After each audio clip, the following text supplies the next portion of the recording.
오늘은 사사기 5장 말씀입니다. 저희 가족이 튀르키예에 온 첫 해 겨울 눈이 정말 많이 왔습니다. 집 앞에서 동네 아이들과 같이 미끄럼틀도 타고 눈싸움도 하고 놀았죠. 이 하루는 아들 성호가 밖에서 이 터키 친구들과 눈싸움 하다가 진짜 눈싸움이 난 거죠. 그래서 터키 아이들이 두 편으로 갈라져서 막 싸우는 거죠. 싸우던 튀르키예 아이들이 아들 성호에게 물어봤다는 거죠. 야, 너는 어느 편이냐? 참 어려운 질문이죠. 이 편이라면 저 편이 저기 되고 저 편이라면 이 편이 저기 될 그런 상황. 그때 아들 성호가 명답을 했습니다. 나는 너희들 편이다. 그 이 편도 저 편도 아닌 너희들 편이라는 그 성호의 대답 듣고 특히 친구들이 한참 자기들끼리 이야기하고 난 뒤에 화해하고 같이 놀았다고 합니다. 한국 전쟁 중에 한 가족이 캄캄한 밤에 피난하고 있는데 앞에서 휴대실을 탁 켜고 총을 겨눈 군인들이 그 가족에게 물어본다는 거죠. 꼼짝 마라. 너희들은 남쪽이냐 북쪽이냐. 칠흑 같은 어둠 가운데 휴대실을 눈에 비추고 있는 이들이 남쪽 군인인지 북쪽 군인인지 알지 못하는 가운데 아버지의 대답이 이 가족의 생명을 좌우하는 절체절명의 상황. 그때 그 아버지는 정말 지혜로운 대답을 했다고 합니다. 우리는 무지한 양민입니다. 어느 쪽을 선택해야 되는지 가르쳐 주십시오. 실제 있었던 이야기를 하죠. 우리의 삶은 이렇듯 늘 선택이죠. 그러나 그 선택은 두 가지로 나눌 수 있습니다. 우리가 아주 많은 것을 선택하는 것 같지만 결국은 하늘과 땅 두 가지 중에 선택하는 것이 인생인 것이죠. 하늘을 선택하면 지금 살고 있는 땅에서는 힘들고 어렵고 고난당하고 핍박도 받고 그렇게밖에 살 수가 없는 거죠. 그러나 땅을 선택한다면 이 땅에서 사는 동안은 재밌고 즐겁고 행복하고 자기가 하고 싶은 것 마음대로 하면서 살 수 있는 것이죠. 그러나 이 땅에서의 삶이 끝난 뒤에는 이 땅에서 재밌고 즐겁고 행복했던 그것으로 인하여 판단을 받는 것이죠. 우리가 이 땅의 것이 아니라 하늘을 선택하는 삶을 살아야겠죠. 하늘을 선택한다는 것, 그 방법을 배운다는 것은 정말 어렵죠.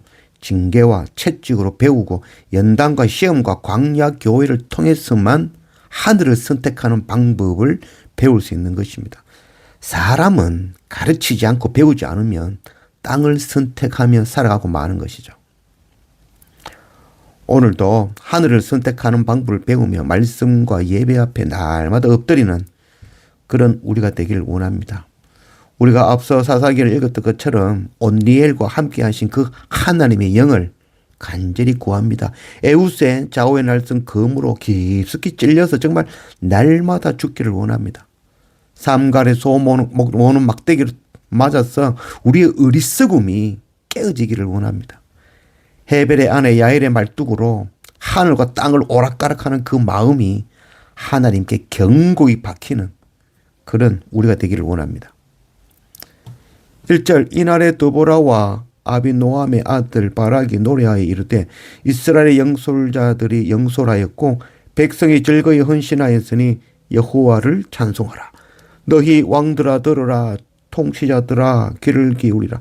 나 곧 내가 여호와를 노래할 것이요 이스라엘의 하나님 여호와를 찬송하리로다. 사사 드보라와 바락이 하나님을 하늘을 선택한 그들이 승리하고 그 승리의 기쁨의 노래를 불러 하나님을 찬양하고 있는 것이죠. 그래서 오늘 2절 말씀에 보면은 영솔자들이 영솔하였고 지도자들이 잘 지도했고 또 백성들도 즐거이 헌신하여 승리한 것이죠. 손뼉에 맞은 것이죠. 하나님을 선택한 거죠. 하늘을 선택한 삶을 산 것이죠. 하나님 가장 기뻐하시는 일이죠.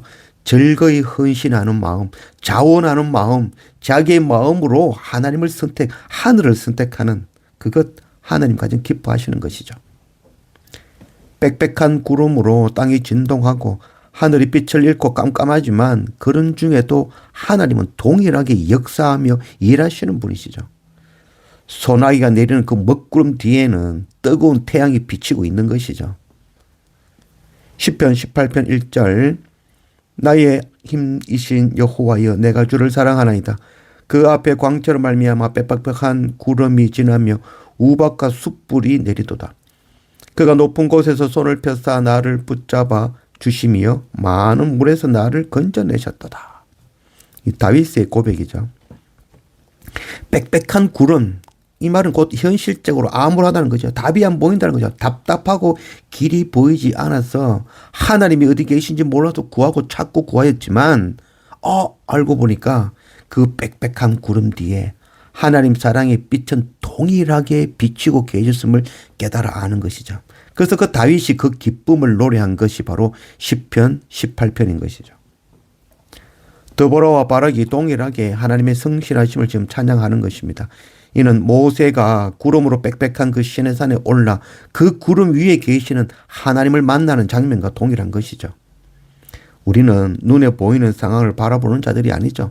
그 이면에 역사하시는 하나님을 바라보는 자들인 것입니다. 24절 겐 사람 헤벨의 아내 야일은 다른 여인들보다 복을 받을 것이니 장막에 있는 여인들보다 더욱 복을 받을 것이로다. 손으로 장막 말뚝을 잡으며 오른손에 일꾼들의 방망이를 들고 시스라를 쳐서 그의 머리를 뚫을 때 곧 그의 관자놀이를 꿰뚫었도다. 여호와의 주의 원수들은 다 이와 같이 망하게 하시고 주를 사랑하는 자들은 해가 힘있게 도둠같게 하시옵소서 하니라. 그 땅이 40년 동안 평온하였더라. 사사 드보라의 명령에 순종하여 다볼산에 모인 그 주님의 군사 10,000명과 같이 너희는 가서 모든 족속으로 제자 삼으라 하신 주님의 명령에 순종하여 모든 민족과 열방이 하나님 옆에 나와 엎드려 구원을 얻을 끝까지 피 흘려 싸우는 주님의 군사가 되는 그런 우리가 되기를 원합니다. 온니엘과 함께 하신 그 하나님의 영이 우리 가운데 충만하기를 구합니다. 에우스의 좌우의 날선 걸무로 깊숙이 찔려 날마다 죽는 우리가 되기를 원합니다. 삼갈의 소모는 막대기로 맞아 우리의 어리석음이 깨어지는 그런 우리가 되기를 원합니다. 헤벨의 아내 야엘의 말뚝으로 하늘과 땅을 오락가락하는 그 마음을 하나님께 견고히 박히는 그런 우리가 되기를 원합니다.